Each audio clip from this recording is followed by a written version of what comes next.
Here's 12 things you can implement into your detailing business. Number one, you don't have to offer every service under the sun. If you can only offer 1, 2, 3 services right now, that's absolutely fine. Over time, as you get more experience, as you get more confident, as you get more skills, as you get more tools and product, as you get more customers, you can start to increase the kind of services that you offer. So if you only have a few tools to offer a few services, that's fantastic. Start with that. Number two is it doesn't matter if you're the absolute best detailer in your area, that can correct the best, that can apply the ceramic coating the best, that can do an interior clean the best. If no one knows who you are and your phone isn't ringing, you won't get very far just by being the best detailer. You also have to get people to call you. You have to be able to communicate with customers. You have to be able to book out your schedule. So don't just focus on being the best detailer. That should be the bare minimum. You also have to be great at marketing, at sales, at operations, at customer service, at so many other things other than just detailing. Number three is that the customers do not care about the brands that you're using. They don't care if you're using a Harbor Freight or a Rupert, if you're using Chemical Guys or Shine Supply, or if you're using a foam cutting pad versus a microfiber cutting pad. They don't care. The only thing they care about and the only reason they're paying you is for the results that you're gonna provide them. That's it. They're not asking, hey, so how that steamer, how hot does it get? Hey, that extractor, how much water lift does it have? They don't care about nothing. What they want is, hey, my interior is really dirty. You can clean it, right? Great, here's money.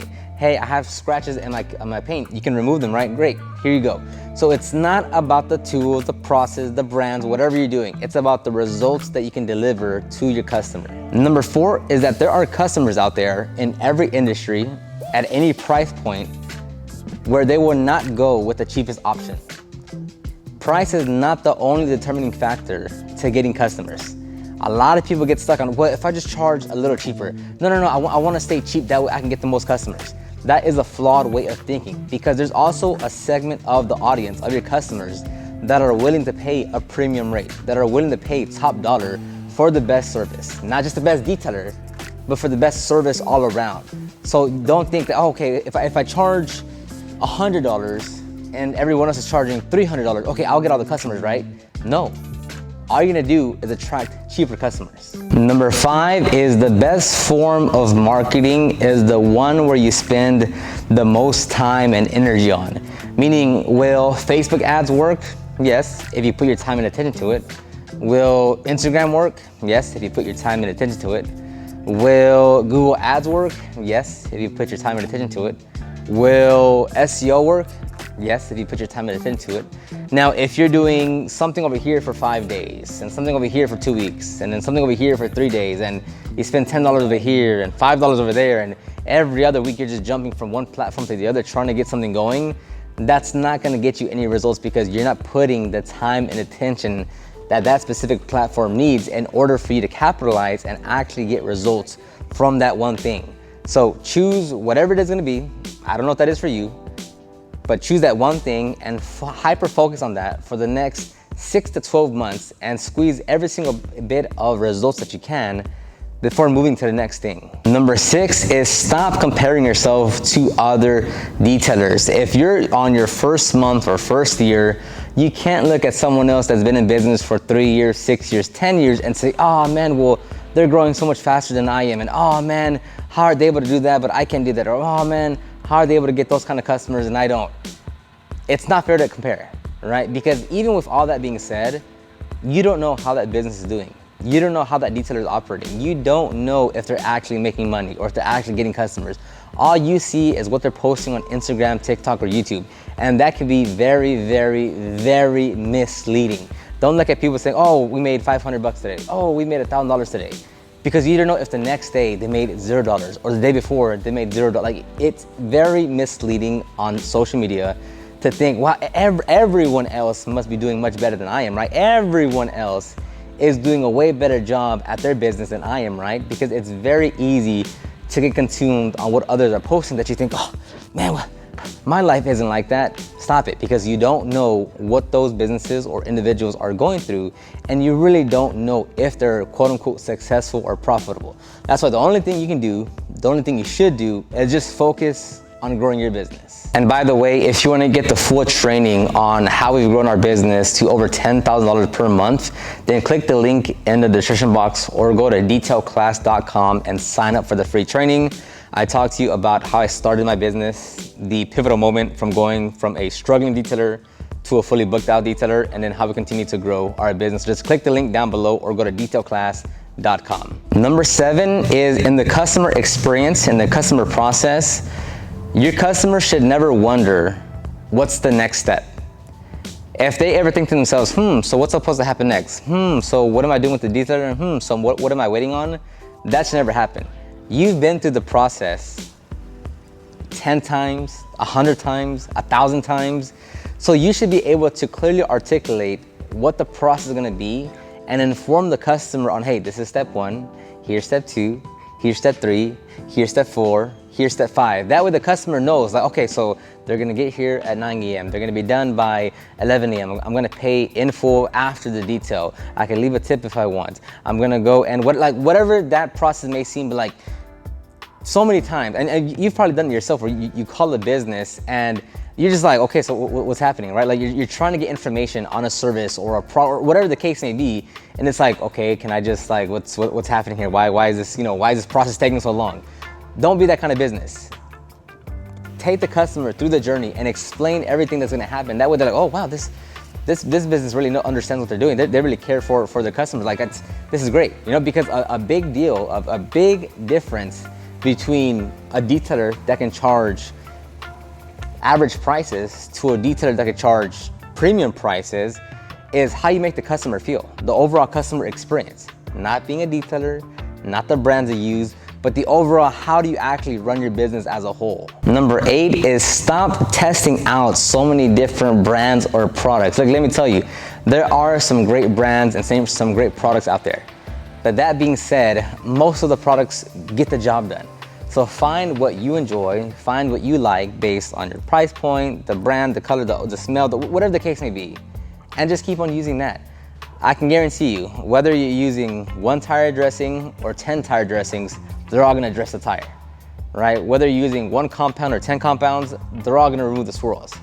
So don't be out there saying, okay, I need to keep on ordering because I wanna find the best product.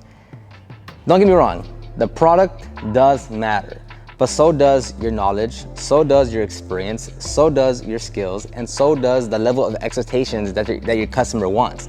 And you have to make sure you are planning for all of those to make sure you're getting the best results for your customer. So don't think that you have to keep on ordering all these products and trying different brands. Over here, we test things every now and then. We'll buy some new things if it kind of comes across us, but we are by no stretch of the imagination like trying to find the best, tire dressing or the best all-purpose cleaner or the best glass cleaner or the best whatever, because there's other things that we have to worry about other than, let's try the 7th glass cleaner that we have because we want streak-free glass. It doesn't work that way. Number 9 is you have to create a system and process for all areas of your business. I know if you're a solo detailer right now, you might be saying, oh no, well, it's just me. I don't have to worry about that. I'm doing all the work, which is fair. But if you have the intention of some point hiring someone, you need to make sure everything has its own process. That way, when you hire someone, it's easier for them, you can train them more easily. And even if you're not hiring someone, just so you have a more down-packed concrete system of how you tackle the vehicles.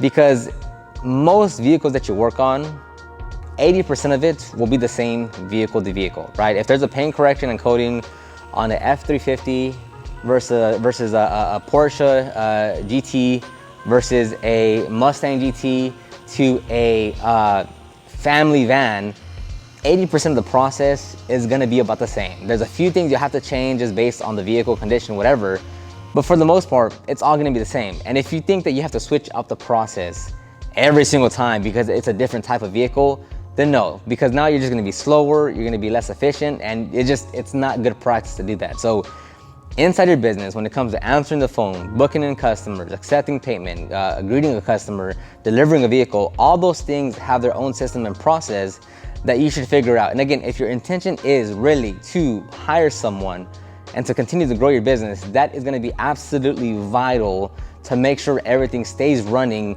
to your standards. Number 10 is a bad detail with great customer service is still a good detail, but a great detail with bad customer service and you lost the customer.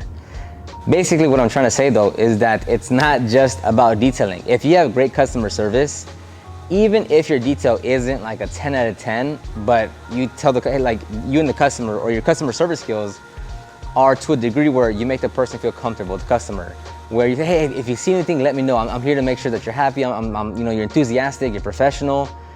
If they see some missed spots, they're gonna be, oh, hey, look, can you touch that up and can you miss this? And like, oh, absolutely. Like I find, I want to make sure I take care of this. Is there anything else that I missed? Whatever. Putting on a great customer service and experience, even if you aren't the quote unquote best detailer, or at least that detail didn't come out the greatest, you'll still have a happy customer because the way you made them feel.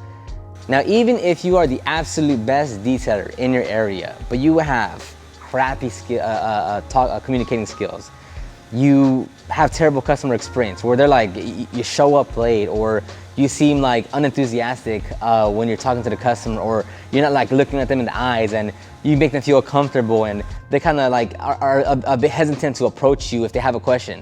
You lost that customer because the way you made them feel is just, they don't want to go through that again. So it's better to focus on, again, being the best detailer that you can is like a baseline. That's why I don't even mention it, because like, of course, that's the bare minimum you should be doing. If you're doing this as a business, the absolute bare minimum, like the thing that you do just to keep alive, is you should be the best that you can. That's why I'm not gonna mention that.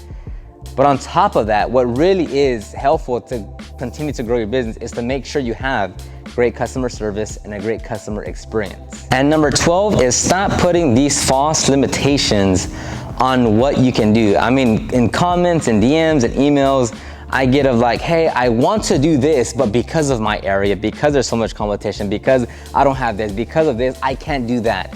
And it's like, well, who's saying you can't?